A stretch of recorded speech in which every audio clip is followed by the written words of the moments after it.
Hi, today we'll continue talking about how the way that we think changes our behavior.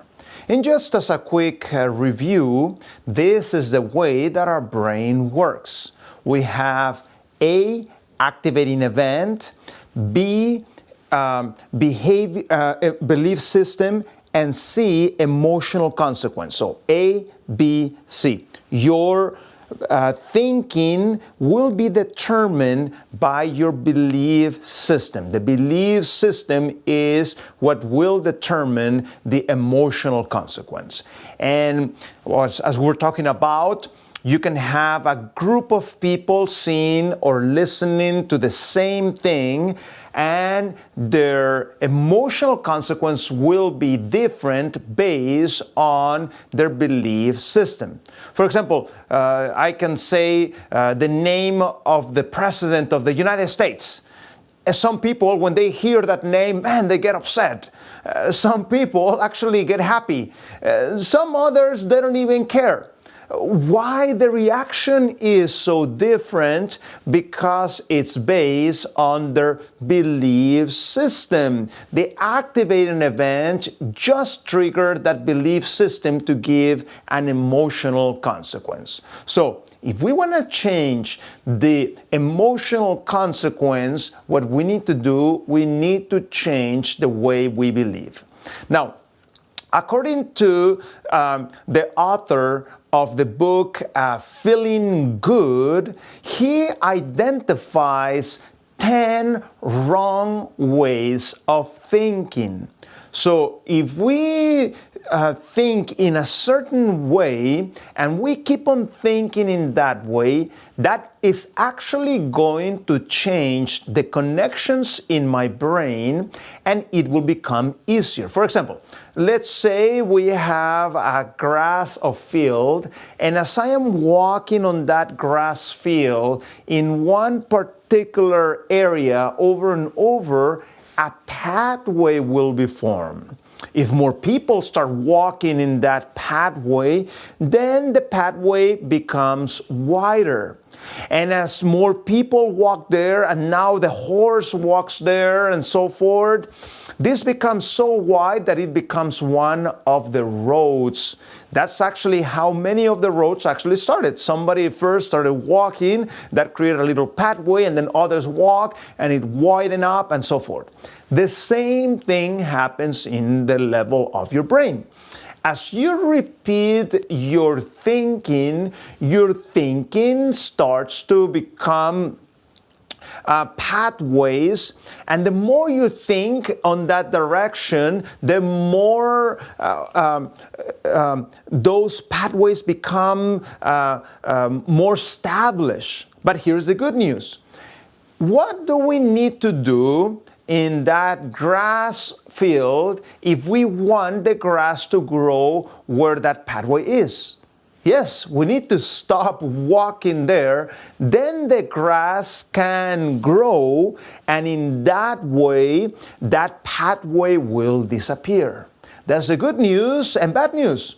Good news is that even things like addictions can be changed, because as you gain the victory and you start stimulating those pathways, then things can grow. So today I want to go and talk about these 10 wrong ways of thinking. If you think in these wrong ways, your brain becomes used to this, and we need to learn to overcome these distorted thinking ways. So let's talk about the first wrong way of thinking, what is called the all or nothing thinking. In this wrong way of thinking, we see life as black or white.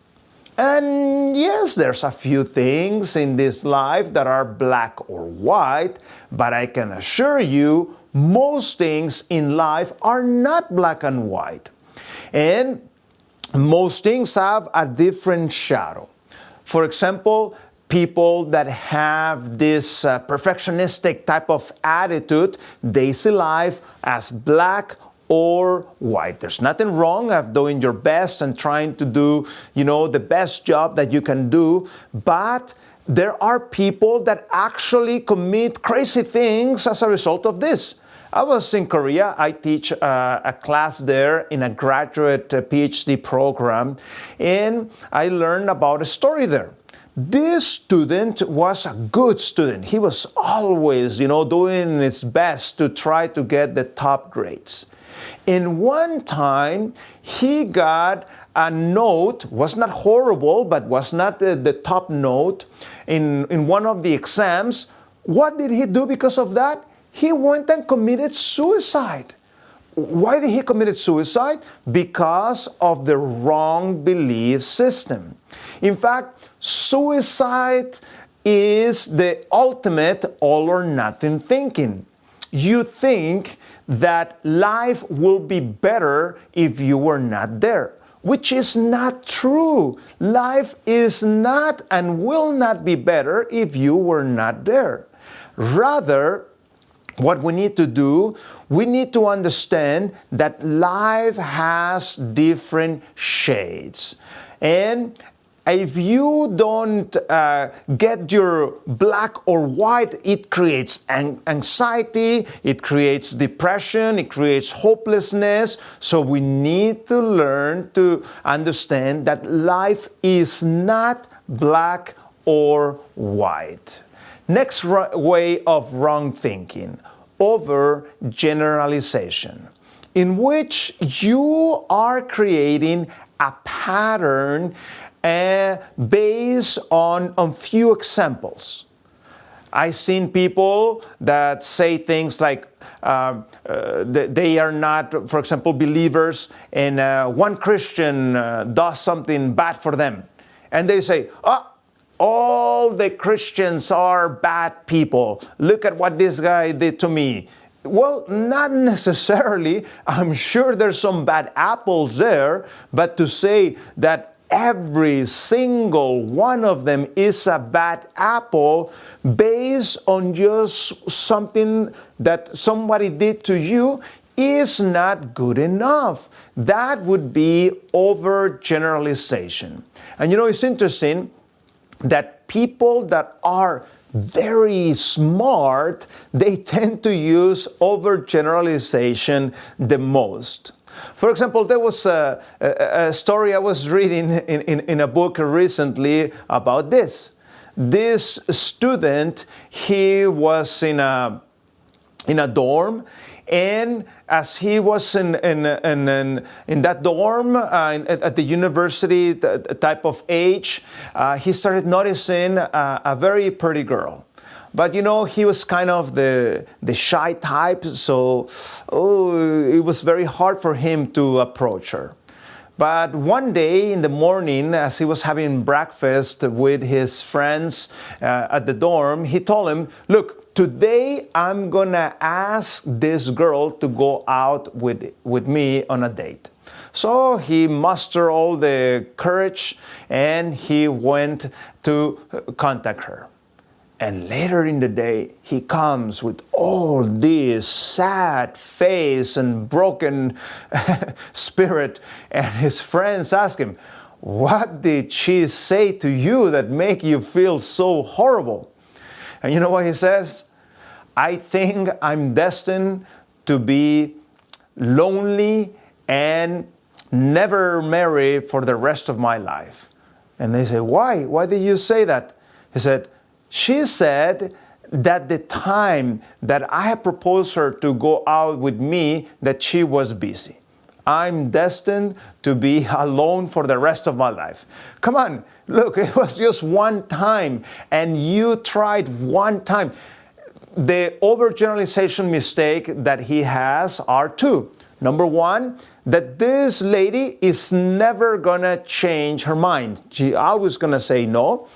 And the second overgeneralization mistake that he has is that every woman on planet Earth has the same desires as this particular girl, so every single girl is going to say no to him, which is again an overgeneralization type of mistake. So watch out in your thinking when you say, oh, always or never. Beware, you may be falling in the wrong way of thinking of overgeneralization. Mental filter. Mental filter in which you are seeing life in a distorted way. Like glasses that are dirty, they distort your eyesight and you don't see the true reality. Therefore, mental filter is when we have those wrong ways of seeing life and those dirty glasses through which we see life don't give us an accurate view of reality. So, how do I know if I have a mental filter? You can identify mental filters by asking others. How do you see this? What's your opinion about this? Do you see the issue the same way that I see it? See, by consulting others, you get a different perspective. And many times, things that I thought, oh, they were like this particular way, they're actually not like that. Since my belief system is wrong, the emotional consequence of that trigger is wrong.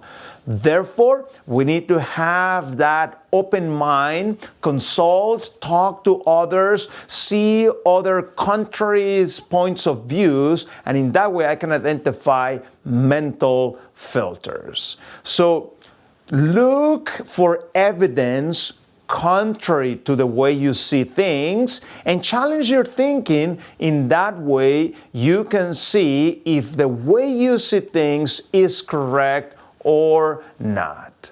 As Will Rogers says, it's not what we don't know that hurts us so much. It is what we know for sure that just ain't so. So be careful when these entrenched ways of thinking have changed my belief system. Be careful, that can give you a negative emotional consequence. Next, distortion, disqualifying the positive. And this is not like mental filter. You know, mental filter, everything is distorted because the glasses are dirty. You don't see the reality very well. But disqualifying the positive, you are focusing just on the negative side of things instead of seeing the whole picture. It's like a rose. You know, a rose is a beautiful flower. But I can focus on the thorns and not see the beautiful flower and get upset about those thorns there. In the same way, what we need to do, we need to make sure that we're seeing all the facts, then we can see the whole reality. For example, a lady that just graduated from accountant and she gets a job in a company, it's paying good, and she is doing her best in her job, and in fact she gets mentioned as the employee of the month because she is a hard worker. But you know what happened? The economy is not good and they have to tell some people to go home because the company is having some financial issues. Well, this new employee is asked to go back to her home and not work anymore because it's easier to remove new employees than those that have worked for longer periods of time. And you know, she is there at home, all depressed. She doesn't want to find another job or anything. So her friend goes to visit her and said, hey, what's going on? You know, there's other companies needing accountants. How come you don't go and find another job? And you know what her answer? Look at me. I got laid over because I'm a bad employee. I think I'm just going to stay here at home and be depressed. See, she is disqualifying the positive. She was even awarded the employee of the month. She could actually show that to her future employees and they will be happy to hire her. As Henry Ford said, think you can, think you can't. Either way, you'll be right. He does not believe who does not live according to his belief. Next one, mind reading. Mind reading is when I try to think that I know what the other person is thinking before I ask him. You know, only God knows what other people think. And the funny thing is that we tend to do this with people we don't know. For example, you go on the bus and you're walking to try to find a spot to sit down, and you say, oh, I don't want to sit down there. That person is very bad. How do you know he's a very bad person? Have you talked to him? Have you ever met him? See, we mind read and we get ourselves in trouble. In fact, interesting statistic. Who does more mind reading, males or females? You know who does? Both. Both males and females do mind reading. So watch out when you say things like, do you know what I mean? Well, they don't know what you mean. That's why you need to ask them.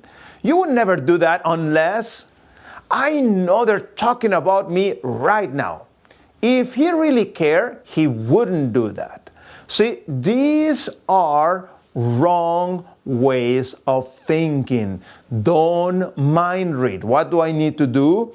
I need to find out what the other person thinks. And how do I find that?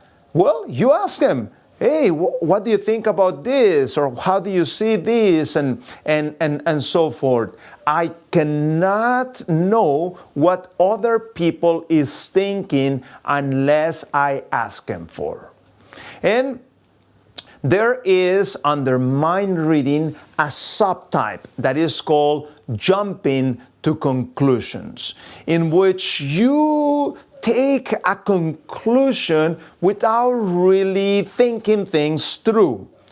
As Stephen Wright says, a conclusion is what you come to when you are tired of thinking about something. And no, that is not the way that we should come to our conclusions. So we need to gather all the facts, we need to see all the issues, then we can jump and we can take those right decisions. Next way of cognitive distortion, the fortune teller error, in which you think that you know the future before the future arrives. Again, this is something that only God Almighty knows. I don't know the future. I wish I would know it, but I don't know it. So there are people that cause themselves all kinds of anxiety and problems because they think they know tomorrow before tomorrow arrives. And for example, like a patient of mine that I was talking to recently, she was telling me how she was so anxious that she didn't have the money to pay for her rent for the next month, that she was even losing her sleep. And that was affecting her productivity at work. And she had all this tension in her back. And it was so stressful because she was not going to have enough money for the next month. Well, guess what? As the end of the month started coming, boom, boom, boom, boom, boom, the funds came there. She had more than enough to pay not only that rent, but even part of the rent of next month, and things went perfectly well. See, what was the need of her of stressing so much without dealing with the fact that we don't know the future? You need to learn to live one day at a time. I don't know tomorrow, and the past is gone, so I'm going to close those doors. I'm going to focus on living today my best. So when people say something, oh, I know he won't do it because he will think it's too hard, that's fortune teller. Oh, I am never going to be able to overcome this problem. How do you know that? Have you seen the future? Do you know if you were able to overcome it or not? I know physicians of my friends of mine that know about the power of lifestyle and diet and exercise, yet they don't prescribe these things because they say, no, I'm not going to take the time to do it because the person is not going to be able to do it. How do you know? Have you given them the opportunity to do that? So beware of fortune teller error. Next one, magnification and minimization, in which you are making something small, something that is small, man, you make such a big deal, or something that it should be dealt with, you minimize it and you don't deal about it. And you know, one of the most known issues that can really hurt somebody is the issue of pride. And that was the problem with King Nebuchadnezzar. He says, oh, it's not this great Babylon that I have built. That was based on a cognitive distortion. And that once pride is hurt, it can create all kinds of problems. Next one, emotional reasoning, in which you try to reason with your feelings instead of facts. And you know, people, things like laziness are emotional reasoning. The person wakes up in the morning and it says, I don't feel like going to work today, so I won't do it. Or, I don't feel like following a good healthy diet today, so I'm just going to eat junk food. See, that's emotional reasoning. You are letting your feelings be the guide instead of truth and reason. So beware of emotional reasoning. Next one. The next cognitive distortion is labeling and mislabeling, in which you put labels on others and yourself. There's many people that I see that have wrong self-labels. They say, oh, I am dumb, oh, I'm this, I'm not intelligent, I'm this and that. And as you put the wrong label and you start repeating the wrong label, you start devaluating yourself and you think that you're no good, etc., etc. Or things like racism, that's the origin of it, prejudice, in which the person puts certain label on certain ethnic group and they repeat that and they start to believe in that wrong way of thinking. And finally, the 10th cognitive distortion is called personalization, in which you start taking the guilt and the problem that somebody else is of. For example, recently I had a patient that came to stop smoking. And here I am, I spent a good half an hour explaining that person how to stop smoking. And I gave him details and tips and all kinds of things to empower the person to stop smoking. And then I see the person a couple of weeks later and ask him, hey, did you stop smoking? And they said, oh, I didn't even try to stop smoking. And I'm like, man, I'm such a bad physician. I cannot even help somebody stop smoking. See, that's personalization. It is not actually my fault. I did my best to encourage and to give the information to the patient. The patient is the one that needs to decide that. Now, this cognitive behavioral therapy, which is called what we just learned today, is not something that came out in the 1960s and so forth. Yes, Beck and Ellis, they start to standardize this, but this actually comes all the way from the Bible. In the book of Philippians 4:8, it has a wonderful guideline of how I should decide if a thought is worth having or not. See, we have the ability, as we are thinking of things, to stop that thinking or to encourage a certain thought. And how do we decide which thought to keep and which one to discard? Use the following guideline. What I suggest is that you write this Bible verse on a piece of paper, carry it with you, repeat it throughout the day, and learn this Bible verse by memory. So next time that you're facing with a decision and you want to decide, should I keep or not this thought, use this guideline, which says, finally, brethren, whatever things are truth, whatever things are noble, whatever things are just, whatever things are pure, whatever things are lovely, whatever things are of good report, if there is any virtue, and if there is any praiseworthy, meditate on these things. We had recently a patient of ours. This patient was desperate. The boyfriend had left her. The son needed a surgery. She didn't have insurance. And because she lost the second income, she was not able to make up the payments for her house, and she lost her house. And she was totally depressed and she couldn't see any hope in the future.